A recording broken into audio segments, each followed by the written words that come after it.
Good morning students. मैं पुष्पिता मोहंती, हिंदी अध्यापिका।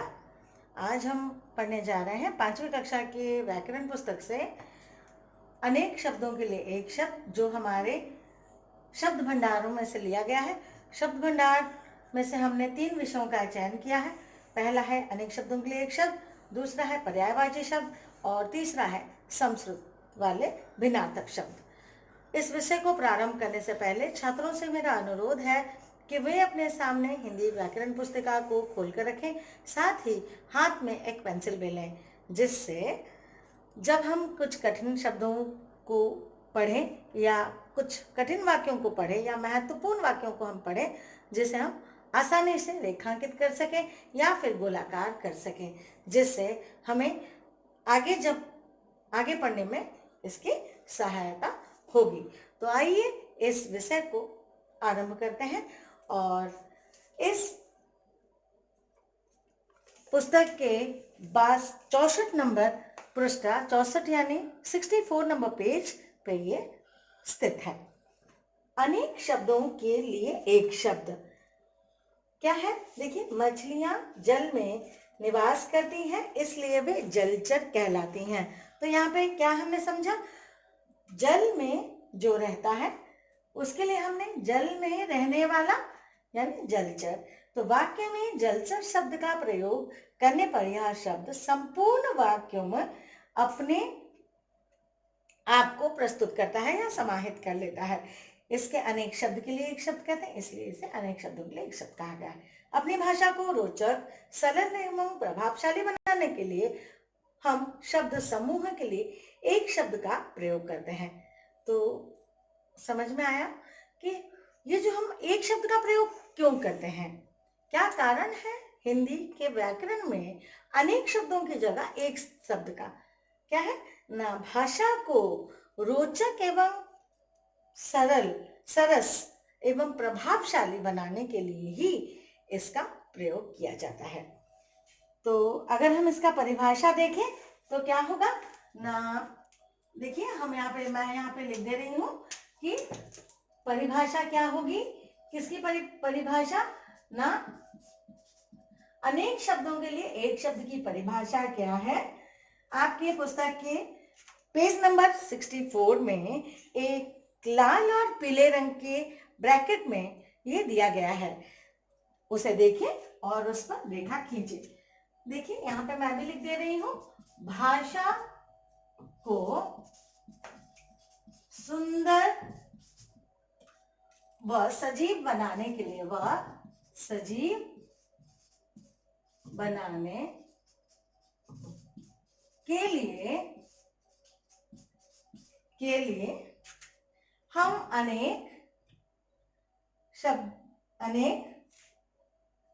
हम अनेक शब्दों के स्थान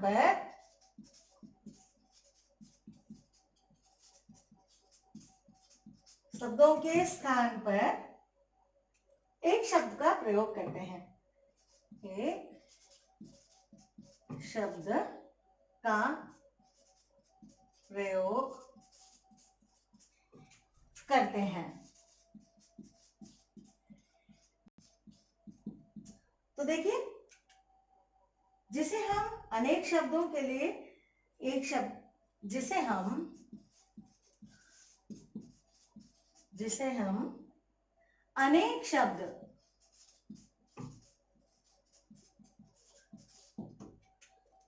के लिए एक शब्द या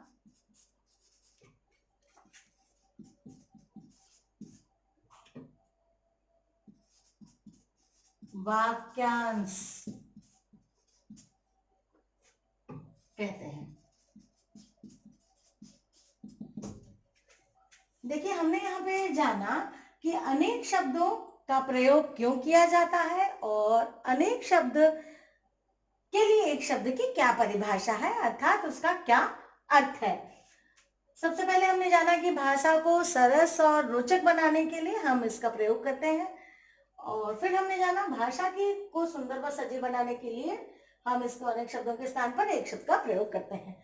जिसे हम अनेक शब्दों के लिए एक शब्द या वाक्यांश कहते हैं। इसे हम वाक्यांश क्यों कहते हैं? क्योंकि ये वाक्य का एक टुकड़ा ही है, वाक्य का एक अंश है, इसलिए हम इसे वाक्यांश भी कह सकते हैं। तो देखिए नीचे आपकी पुस्तक में बहुत सारे शब्द दिए गए हैं जिन्हें मैं यहाँ ना लिखकर पढ़ रही हूँ और आप ध्यानपूर्वक सुने और मेरे साथ उच्चारण भी करें या पढ़ते भी जाएं। नंबर 1, जो पहले पढ़ा ना गया हो अपठित। मैं सिर्फ यहाँ पे एक शब्द को ही लिख दे रही हूँ, ध्यान दें, अपठित। पहला वाला क्या था? जो पहले कभी ना पढ़ा गया। आपने कभी नहीं पढ़ा, जिसे कभी नहीं पढ़ा उसे हमने क्या कहा, उसका हमने क्या नाम दिया? हमने कहा कि ये मेरे लिए अपठित है, यानी आप जिनसे कह रहे हैं वो अपने आप ही समझ जाएगा कि कभी नहीं पढ़ा गया है यह विषय, इस छात्र के द्वारा इस विषय को कभी नहीं पढ़ा गया है, इसे हम अपठित कहते हैं। अपठित गद्यांश आपको दिया जाता है, एक पैराग्राफ 4th में भी आपने पढ़ा होगा पिछले क्लास में, इस क्लास में भी आप आगे चलकर पढ़ेंगे। अपठित गद्यांश से आपको एक छोटा सा पैराग्राफ दिया जाता है जिससे रिलेटेड कुछ प्रश्न पूछे जाते हैं और आपको उन्हीं में से छांटकर आंसर्स लिखने पड़ते हैं, है ना? तो उसे ही हम अपठित कहते हैं, गद्यांश कहते हैं। लेकिन हालांकि यहाँ पे एक शब्द है तो हमने कहा अपठित। जो जीता ना जा सके अजय। जो हम कभी नहीं जीत सकते उसे हम क्या कहते हैं?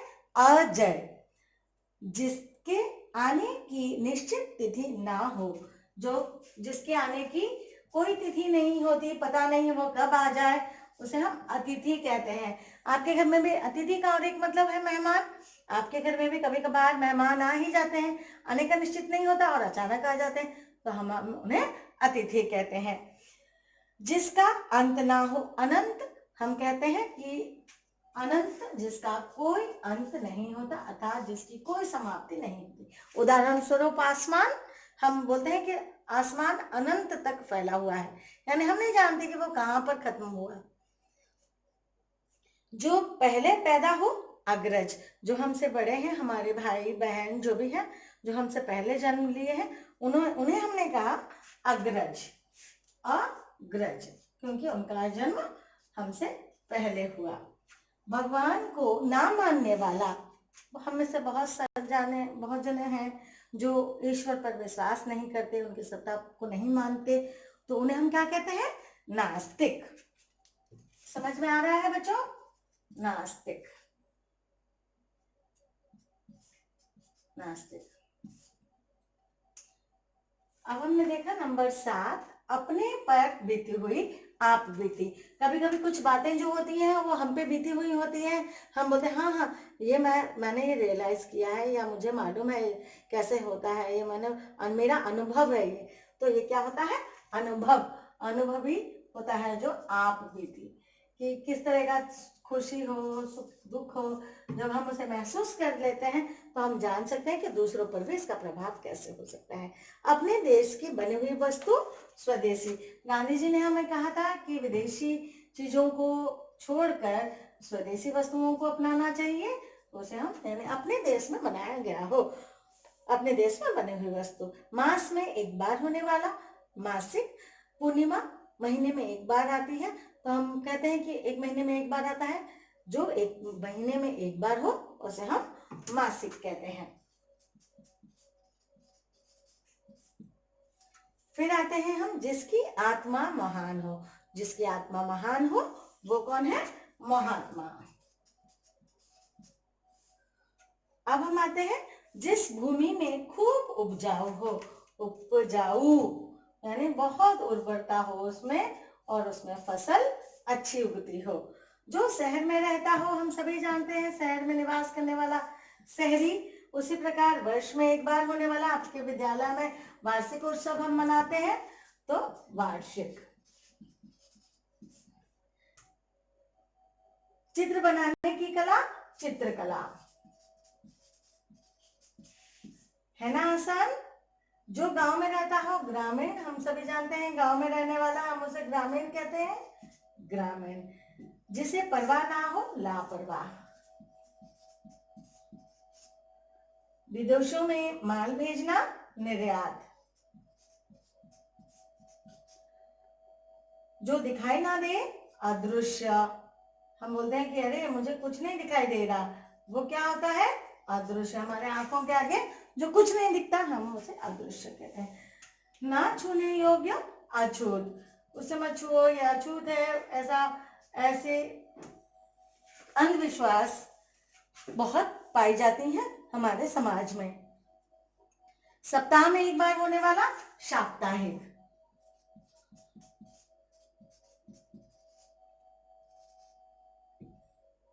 रोगियों की चिकित्सा का स्थान हम सभी जानते हैं, चिकित्सालय।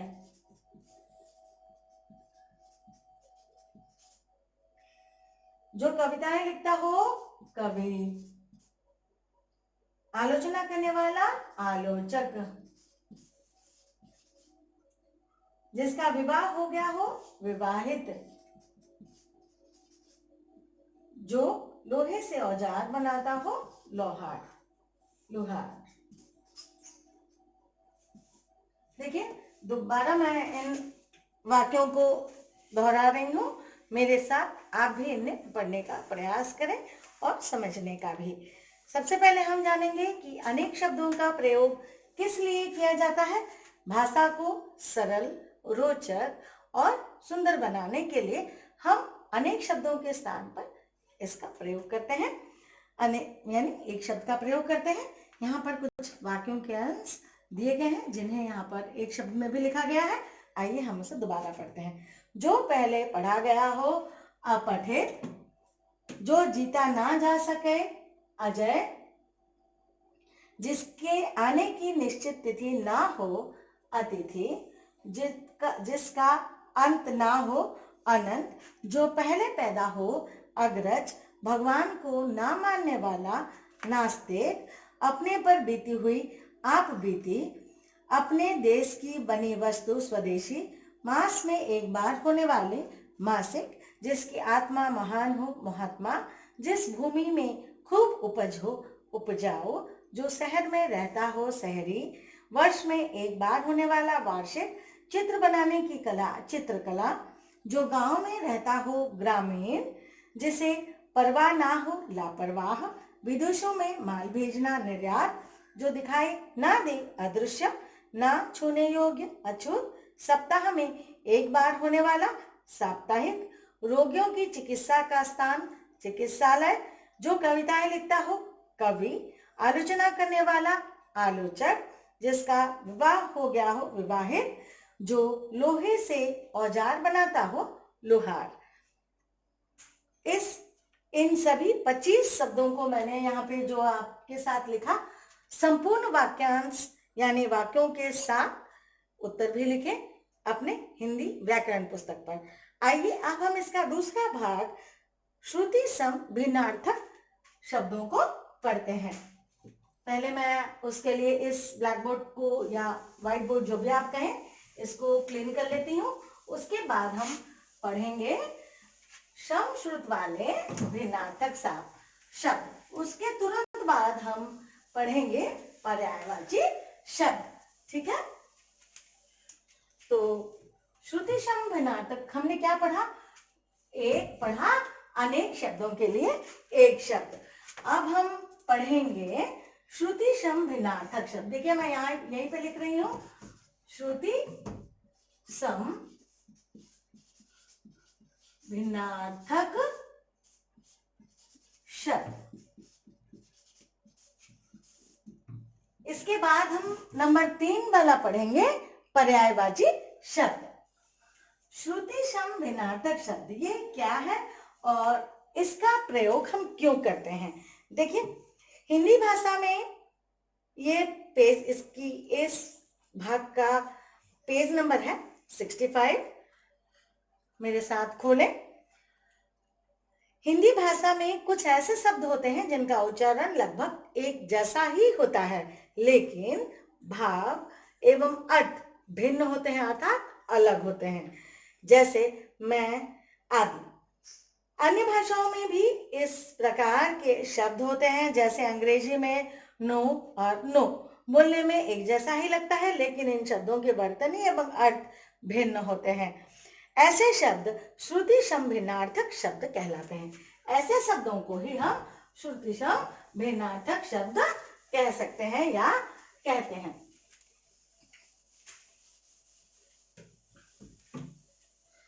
तो देखिए,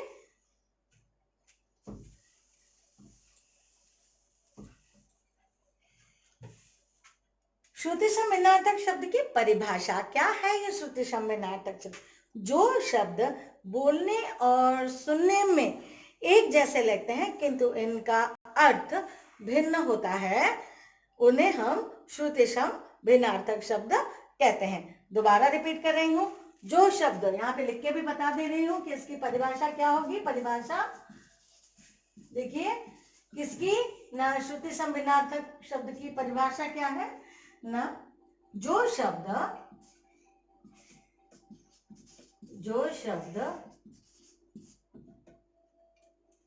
बोलने और सुनने में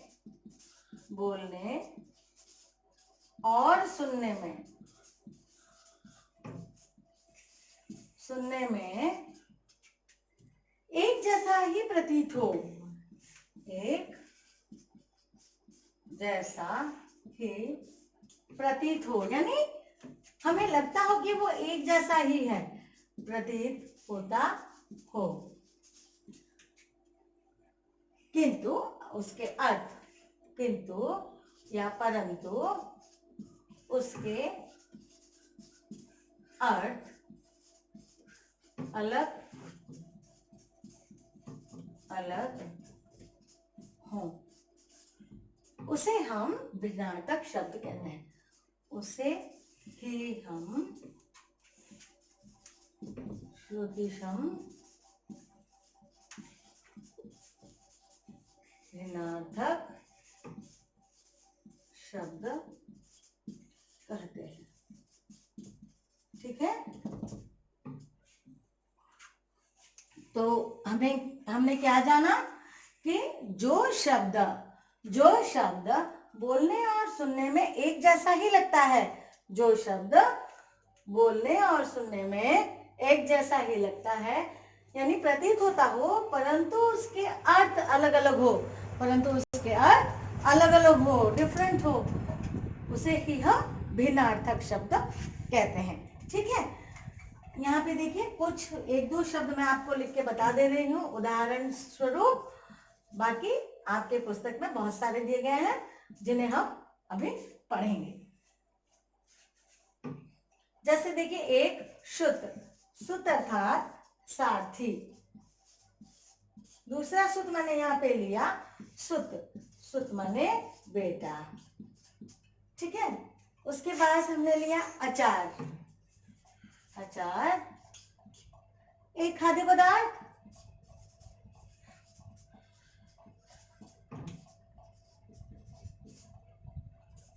दूसरा हमने लिया आचार यानी व्यवहार। देखिए सुनने में यहाँ पे एक जैसा ही है, सुत, लेकिन श में बड़ी हुआ तो हमें किसका अर्थ दर्शा रहा है? हमारे सारथी का। श में छोटी हूँ और तो दर्शाता है बेटे का। अचार, खट्टा मीठा अचार हम सभी को पसंद है, जो खाने की वस्तु है और खाते भी हैं हम, खाद्य पदार्थ है। आचार यानी व्यवहार, उसका आचार विचार कितना अच्छा है, सुंदर आचार यानी व्यवहार। लेकिन ध्यान रहे, सुनने में एकदम एक जैसा लगता है, सुनने में कोई अलग नहीं, आचार कोई डिफरेंट नहीं है। ठीक है, को उसी तरह से आगे पुस्तक में देखें, कोष मतलब खजाना, जहाँ धन दौलत बहुत सारा छुपा रहता है। पहले राजघरानों में या बड़े बड़े लोग अपने राजकोष में जमा करते थे, उसे हम खजाना कहते हैं। जहाँ पे बहुत सारी धन संपत्ति रखी जाती हो या रखी गई हो। कोश शब्द संग्रह, कोश अर्थात हम जहाँ पे से यानी शब्द कोश, हम हिंदी डिक्शनरी का भी कह सकते हैं, उसे हम कहते हैं। अब आइए पेज नंबर 66 पर, रोमन नंबर 2, अंदर भीतर अंतर भेद या भिन्नता। यहाँ पे मैं लिख के बता दे रही हूँ आपको, अंतर भीतर अंतर। देखिए यहाँ पे लिखने में भी कोई अलग नहीं है, सेम ही है। फिर नंबर 3 पे आते हैं, अनिल। अनिल, यहाँ पे हमने लिखा 1 2 3 4, अनिल। अनिल अर्थात वायु, वायु। फिर अनल, अनल अर्थात आग, अनल अर्थात आग। नंबर 5 पे उसी प्रकार हम आते हैं, आदि। आरंभ, आदि। अभ्यस्त, आदत से मजबूर, अभ्यस्त। हम बोलते हैं कि ये अभ्यस्त है, उसका अभ्यास है, उसका आदि है, यानी उसको इसकी लत है, वो आदि है। पता, किसी के रहने का स्थान हम सभी जानते हैं, पता। पता माने एड्रेस, हम जिसे कहते हैं इंग्लिश में, किसी के रहने का स्थान। और क्या होता है पता? पत्ता। पत्ता मतलब पेड़ों की पत्तियां, है ना, पेड़ों की। आप लोग प्रोजेक्ट करते हैं तो उसमें तरह तरह के टीचर्स आपको देते हैं, तरह तरह के पेड़ों के पत्तियों को लाकर अपने साइंस नोटबुक में चिपकाइए, फिर उसके नाम लिखिए, उसके क्या फायदे हैं उसे भी लिखिए, है ना, लिखते हैं आप। तो उन पेड़ों को, पत्तों को कहा गया। फिर आते हैं हम नंबर 7, जवान। जवान अर्थात युवा, यानी युवक, युवा, यौवन। फिर आते हैं जुबान, जी। यहाँ पे मैं आपको और एक भी बात बताने जा रही हूँ। जवान अर्थात हम सैनिक को भी कहते हैं कि जवान है वो, यानी हम जवान कहने से हम समझ जाते हैं कि वो इंडियन आर्मी हो, एयरफोर्स हो या नेवी हो, उससे सैनिक, उसका एक सैनिक है। फिर हम आते हैं नंबर 8 पर, बाग। बाग यानी बाग, उपवन। हम सभी जानते हैं सबके घर में छोटा बड़ा तो उपवन रहता ही है ना, बगीचे में सबको पसंद है। बाग, बाग से तो बहुत डर लगता है भाई बच्चों को, एक पशु या जानवर। देखा कभी बाघ? डर लगता है बाघ से? नहीं ना, गुड। अब हम आते हैं नंबर 9, शोक। शोक अर्थात दुख। जब हम कहीं किसी के घर कुछ दुर्घटना घटती है तो हम शोक मनाने जाते हैं, दैट इज शोक। अब शौक, हमारी रुचि, उसको उसमें बहुत शौक है, शौक की रुचि रखना। अब हम आते हैं नंबर 10, और तरफ, और मतलब अन्य। अब नंबर 11, मेला। मेला त्योहार, त्योहार में लगने वाला, लगता है ना मेला लगता है, हम सब झूला झूलने आप लोग जाते हैं, मेला लगा हुआ बाजार, बाजार, मेला लगता है।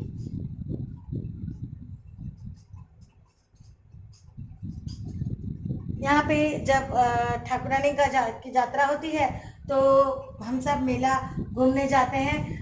सब बच्चे बहुत खुश होते हैं, झूला झूल कर, तरह तरह के खिलौने और बहुत कुछ सामग्रियाँ खरीद कर बहुत खुश हो जाते हैं, उसे हम मेला कहते हैं। और कभी कभी हम गंदे कपड़े पहनकर खेल रहे होते हैं तो कपड़े गंदे हो जाते हैं और हम कहते हैं कि छी, हमारा कपड़े तो बहुत गंदे हो गए, मैले हो गए, है ना, वो है मेला। अब नंबर 12 यहाँ पे लिख दे रही हूँ, ध्यान दें। नंबर 12 है मूल। मूल अर्थात जड़, और है मूल्य। मूल्य अर्थात कीमत। यहाँ पे एक मैंने छोड़ दिया था गलती से, जिसे मैं यहाँ पे लिख दे रही हूँ। दिन अर्थात हमारा जो दिवस है, दिन है, आज का बीता हुआ दिन या आने वाला दिन, जो भी है, आज या कल, उसे हम कहते हैं दिन। और एक गाँव में बड़ी नाम, वो है गरीब या गरीबी।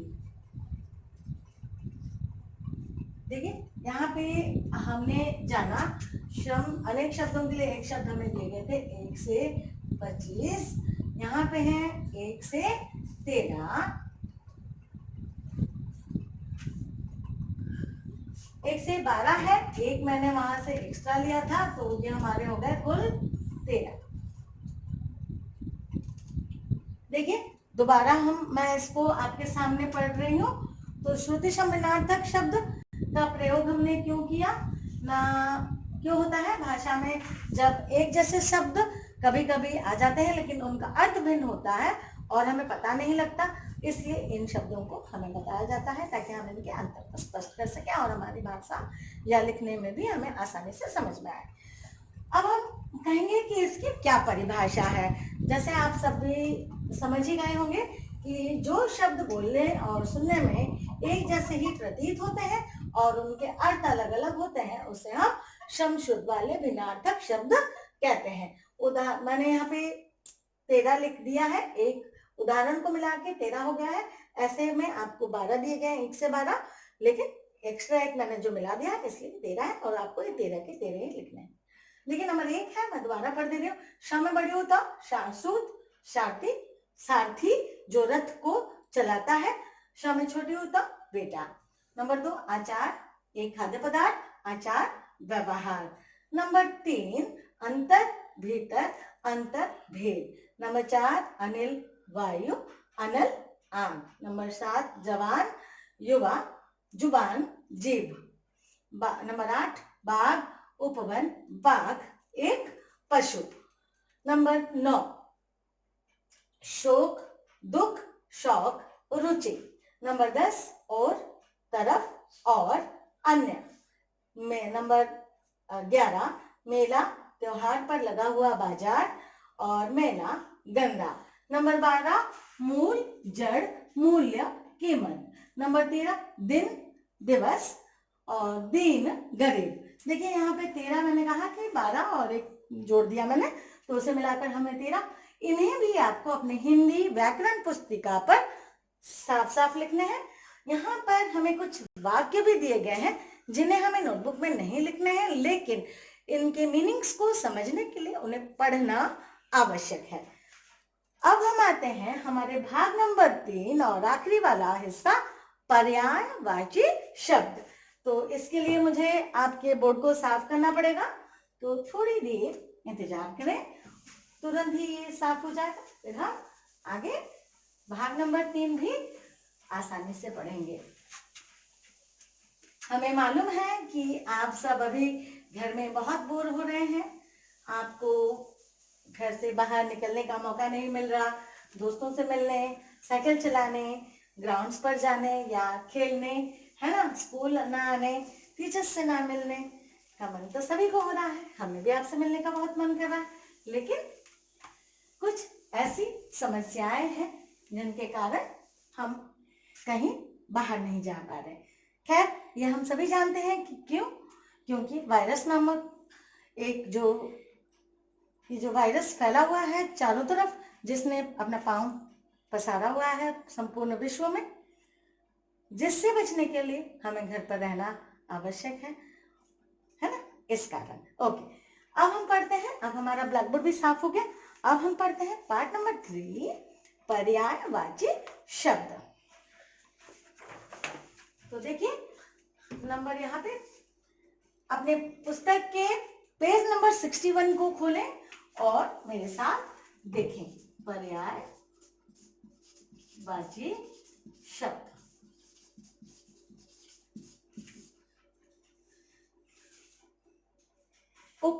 देखिए कुछ शब्द मैं यहाँ पे पढ़ रही हूँ, आज जो आपके बुक में भी है। बाहर से मैंने कुछ ऐसा नहीं लिया जिससे आपको कंफ्यूजन हो, इसलिए मैंने उतने ही एग्जाम्पल्स दिए जितने आपके बुक में है और आसान तरीके से समझाने का प्रयास किया है, जिससे आपको किसी भी प्रकार का कोई परेशानी ना हो। देखिए, माँ मुझे वह खिलौना दे दीजिए, माताजी मुझे वह खिलौना दे दीजिए। फूलों पर भौरे मंडरा रहे हैं, फूलों पर भमर मंडरा रहा है। एक ही अर्थ है, खिलौना माँ और माताजी, भौरा भ्रमर। तो यहाँ पे आपको समझ में आया कि पर्यायवाची क्या है? थोड़ा बहुत समझ में आया ही होगा ना। तो देखिए क्या है पर्यायवाची की परिभाषा। सिर्फ यहाँ पे लिख देती हूँ पर्यायवाची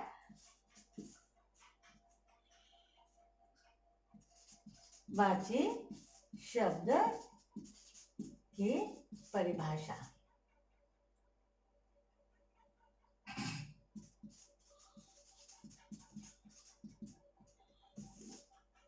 क्या है ना, जो शब्द, ध्यान दीजिए, जो शब्द एक जैसा या समान अर्थ बताते हैं उन्हें पर्यायवाची या समानार्थी शब्द भी कहते हैं। जो शब्द एक जैसा या समान अर्थ बतलाते हैं या उसको प्रतीत करते हैं उसे हम पर्यायवाची शब्द या समानार्थी शब्द भी कहते हैं। ठीक है, ये आपके पुस्तक में एक येलो कलर के शैडो में दिया गया है, आप उसे अंडरलाइन जरूर करें और पढ़ें। देखिए कुछ शब्द मैं यहाँ पे लिख रही हूँ, सारे तो नहीं लिख रही, कुछ दो दो, मैं इनके सिर्फ दो दो अर्थ ही लिख रही हूँ। आपके पुस्तक में चार चार दिए गए हैं, आपको अपने नोटबुक में ये चारों को चारों लिखने हैं। बाद में हम बताएंगे कि किस प्रकार से इसके अभ्यास को किया जाए। तो देखिए मेरे साथ, मैं ध्यान रखिए कि मैं यहाँ पे सिर्फ दो दो शब्द ही लिख रही हूँ। अमृत एक शब्द है, लेकिन यहाँ पे हम और भी जो शब्द लिखेंगे वो भी अमृत ही जाना जाता है। यानी ऐसे शब्द जिनके अर्थ नहीं बदलते लेकिन नाम अलग अलग होते हैं। जैसे आपका नाम मान लीजिए कि आपका नाम अभिषेक है, लेकिन आपके दोस्त आपको अभिषेक बुलाते हैं, आपकी मम्मा आपको बेटा या मेरा प्यारा गुड्डा या कुछ भी कहकर बुलाती हैं, कोई काना कहकर बुलाता है, लेकिन है तो आप एक। आपके टीचर्स आपको अरे अभिषेक इधर आओ, तो टीचर्स आपको अभिषेक बुलाते हैं। तो ये हमारे यहाँ पे देखिए 3-4 नाम है, लेकिन हम यहाँ पे वही है ना, एक ही अभिषेक। जो अभिषेक वही काना हुआ, वही बेटा हुआ, या फिर वही अभि हुआ। उसी तरह से इसे ही हम पर्यायवाची कहते हैं। ठीक है, देखिए अमृत, यहाँ मैंने, ध्यान रखिए, यहाँ मैंने किसी के नाम को नहीं कहा है, सिर्फ उदाहरण के लिए ही मैंने इस शब्द का प्रयोग किया था। सुधा या सोम। नंबर 2 आज्ञा, आदेश, मंजूरी।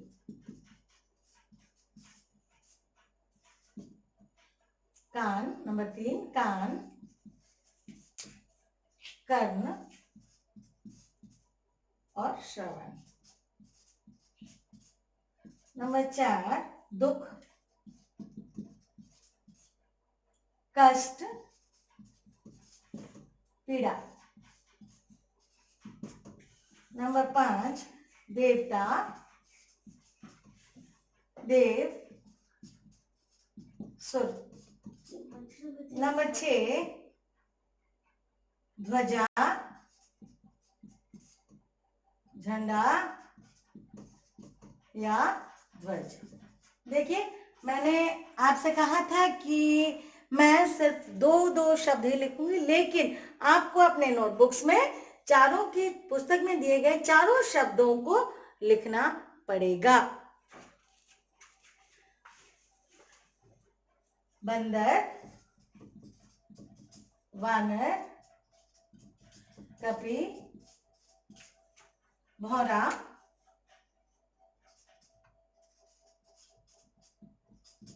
भंवर, भंवरा, अली,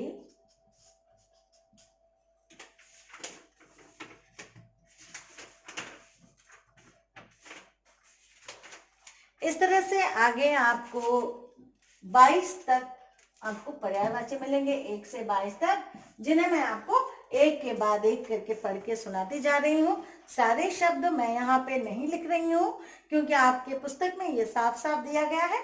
अगर देखिए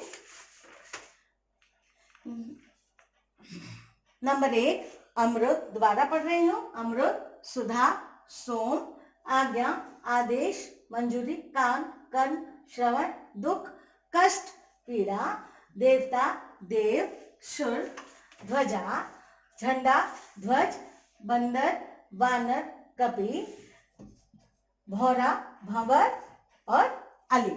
नंबर 9 है सांप, सांप, सर्प और नाग। नंबर 10 यहाँ पे लिख रही हूं, देखिए ध्यान दीजिए। नंबर 10, पेज को पलटिए और पेज नंबर 62 पे आइए। देखिए, इच्छा, चाह, कामना। नंबर 11 इशारा, इशारा, संकेत या फिर निर्देश। हम क्वेश्चन दिया जाता है कि निर्देशामूलक उत्तर लिखें, यानी जो निर्देशानुसार उत्तर दें, यानी जो भी निर्देश दिया गया है उस अनुसार आंसर लिखें। नंबर 13 सोना, कंचन, स्वर्ण, सॉरी नंबर 12, नंबर 13 कन्या, बेटी, कुमारी, कुछ भी लिखिए, बाला, बाला, कुमारी। नंबर 14 कमजोर, कमजोर अर्थात जो दुर्बल है, कमजोर। निर्बल, निर्बल और एक दुबल, दुबला। हम कहते हैं ना बहुत कमजोर है ये, इसको थोड़ा कुछ और इसको मेडिसिन वगैरह दो, बहुत कमजोरी है इसमें, वही यहाँ पे बताया गया। नंबर 15 डरपोक, जो डरता हो, बहुत डरता हो किसी भी चीज से, चाहे वो कहीं खेलने, एक नया गेम खेलने से हो, चाहे पढ़ने हो, चाहे रात को अकेले जाने पर हो, या फिर अंधेरे से हो, हम सबको कुछ ना कुछ डर लगता ही है।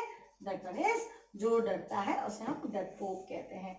डरपोक क्या है? कायर, कायर और भीरू। अब नंबर 16 काला, काला मतलब एक रंग है ना, काला। कृष्ण, कृष्ण और श्याम। नंबर 17 कोमल, कोमल यानी जो बहुत मुलायम होता है, सॉफ्ट होता है, मुलायम, मुलायम। फूल बहुत कोमल होते हैं, है ना, और मृदुल। नंबर 18 गुस्सा यानी क्रोध और कोप। नंबर 19 घड़ा, घट और कलश। नंबर 20 जवान, अभी हमने पढ़ा था जवानों पर, युवा, तरुण। नंबर 21 बल, जोर और शक्ति। और नंबर 22 डर, खौफ, खौफ या फिर भय। देखिए मैंने यहाँ पर 10 तक पढ़ दिए थे, 10 तक मैंने आपको पढ़कर बता दिए थे कि ये क्या है। अब हम पढ़ेंगे नंबर 10 से दोबारा, मैं और नंबर 1 से नहीं पढ़ रही हूँ। नंबर 10 है इच्छा, चाह, कामना, इशारा, संकेत, निर्देश। मैंने कहा कि निर्देश दिया जाता है कुछ करने का, संकेत दिया जाता है, हाथों से ट्रैफिक पुलिस इशारा करता है, दैट वन इज इशारा। नंबर 12 सोना, कंचन, स्वर्ण। नंबर 13 कन्या, बाला, कुमारी। 14 नंबर कमजोर, निर्बल, दुबला। 15 डरपोक, कायर या भीरू। नंबर 16 काला का क्या है ना, कृष्ण और क्या दिया गया, कृष्ण और श्याम। नंबर 17 कोमल, मुलायम, मृदुल। 18 गुस्सा, क्रोध, कोप। 19 घड़ा, घट और कलश, इसे कुंभ भी कहते हैं। नंबर 20 जवान, युवा, तरुण। नंबर 21 बल, जोर, शक्ति, और नंबर 12 डर या खौफ, भय, जो भी है। यहाँ तो हमने देखा कि आज हमने अपने क्लास में देखा कि हमारे व्याकरण पुस्तक से पाठ नंबर 13 में से 3 विषयों को चुना गया या चयन किया गया है आपके लिए, जिसका पहला हमने पढ़ा अनेक शब्दों के लिए एक शब्द, नंबर दूसरे भाग पर हमने पढ़ा श्रुति शब्द, निम्नार्थक शब्द, और पर्यायवाची में हमने पढ़ा नंबर 3 में पढ़ा हमने पर्यायवाची शब्द। अनेक शब्दों के लिए एक शब्द हमें दिया गया है 1 से 25 तक लिखने के लिए, भिन्नार्थक शब्द में 1 से 12 और एक एग्जाम्पल यानी उदाहरण 13, और पर्यायवाची में 1 से 22 तक। ध्यान रहे ये सभी तीनों भागों को आपको अपने हिंदी व्याकरण पुस्तिका में ही लिखना है, पल्लव में नहीं, और अर्थात ग्रामर नोटबुक में। यहाँ पे मैंने पर्यायवाची शब्द में सिर्फ 2-2 शब्द लिखे हैं, पुस्तक में 4-4 दिए गए हैं तो आपको चारों लिखने हैं। श्रुति शब्द, भिन्नार्थक शब्द में एक वाक्य दिया गया है जिसे आपको नहीं लिखना है। आगे हम दूसरे विषयों को भी इसी प्रकार पढ़ते जाएंगे। उम्मीद करती हूँ कि आज का पाठ आपको समझ में आया होगा और अच्छा भी लगा होगा। बच्चों, हम जानते हैं कि इस वक्त आप घर पे बहुत बोर हो रहे हैं, घर से बाहर निकलने का मन बहुत बेचैन हो रहा है ना। घर पर जब आप खाली समय में हो तो अपने पेरेंट्स या अपने बड़ों के साथ नए नए गेमों को खेलें।